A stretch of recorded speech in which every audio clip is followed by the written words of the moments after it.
Hello friends, இந்த வீடியோல நம்ம என்ன பார்க்க போறோம் அப்படினு பாத்தீங்கன்னா how to study EEE for TNPSC CTSE 2025 தான் பார்க்க போறோம் ஓகேங்களா. சோ EEE syllabus பத்தி பார்க்க போறோம். சோ இதை எப்படி படிக்கலாம் அப்படிங்கற ஐடியா தான் இதல பார்க்க போறோம் ஓகேங்களா. சோ நமக்கு ஆல்ரெடி தெரியும். சோ நமக்கு ரெண்டு பேப்பர்ஸ் இருக்கு. So paper 1 and paper 2.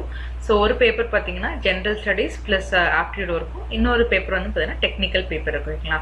So நம்ம என்ன மாதிரி படிச்சா எப்படி நம்ம படிச்சா நம்ம ஸ்கோர் வந்து ஈஸியா அட்டைன் பண்ணலாம்ங்கறது நான் previous வீடியோ சொல்லிருக்கேன். சோ இந்த வீடியோல எப்படினா EEE எப்படி படிக்கலாம் அப்படிங்கறத பார்க்க போறோம் ஓகேங்களா. So it is code 400. So only EEE மட்டும் நான் சொல்றேன்.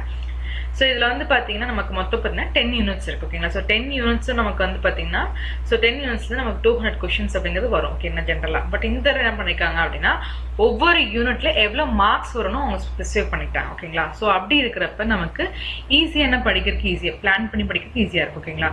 அதாவது பாத்தீங்க அப்படினா இப்ப எலக்ட்ரிக்கல் சர்க்யூட்ஸ் அப்படி நம்ம எடுத்துட்டோம் அப்படினா so adula pathinga appadina 25 questions, electric and magnetic fields 20 questions, measurements and instrumentation 20 questions, adukapra pathina control system 15 questions, electrical machines 25 questions, power system 30 questions, analog and digital 15 questions, power electronics and drive 15 questions, அடுத்து பாத்தீங்கன்னா digital process and communication 10 questions, renewable energy sources and storage devices 25 questions ஓகேங்களா.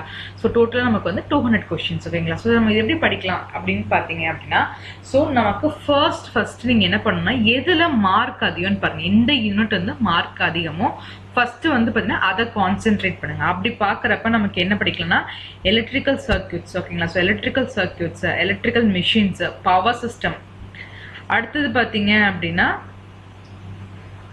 renewable energy sources and storage devices ஓகேங்களா. So நீங்க இதுவே பாத்தீங்கன்னா ஓரளவுக்கு பாதி நமக்கு கவர் பண்ற மாதிரி இருக்கு. ஏன்னா நமக்கு வந்து பாத்தீங்கன்னா அதுல ஒரு 25, இதுல 55ங்க, 60, 80. சோ நமக்கு பாத்தீங்கன்னா 80, 100, 105 क्वेश्चंस பாத்தீங்கன்னா இதுலயே நமக்கு கவர் ஆயிரும் ஓகேங்களா. சோ அதுக்கு அப்புறம் அதோட லிஸ்ட் ஓகேங்களா. சோ அதோட லிஸ்ட்னு பார்க்கறப்ப electric and magnetic fields, measurement and instrumentation, அடுத்து பாத்தீங்க அப்படினா கண்ட்ரோல் சிஸ்டம் நம்ம படிக்கலாம். அதுல 15 क्वेश्चंस இருக்கு ஓகேங்களா. மத்தது எல்லாமே பாத்தீங்கன்னா நமக்கு 10, 15 அப்படினு தான் வருது ஓகேங்களா.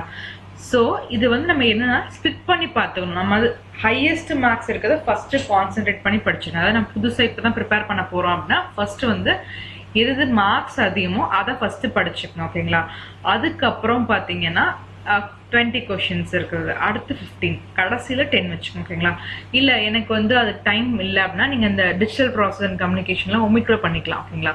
ஸோ ஏதாவது அந்த மாதிரி ஒரு யூனிட் நீங்க ஒமிட் பண்ணி கூட மற்ற யூனிட்ஸ் நீங்க கவர் பண்ணலாம். ஸோ இந்த மாதிரி நீங்க பிளான் பண்ணீங்க அப்படின்னா உங்களுக்கு படிக்கிறதுக்கு ஈஸியா இருக்கும் ஓகேங்களா. ஸோ நெக்ஸ்ட் வீடியோல நான் வந்து என்ன புக்ஸ் ரெஃபர் பண்ணலாங்க நெக்ஸ்ட் வீடியோல சொல்றேன். ஏதாவது டவுட்ஸ்னா கமெண்ட் செக்ஷன்ல கமெண்ட் பண்ணுங்க. தேங்க்யூ.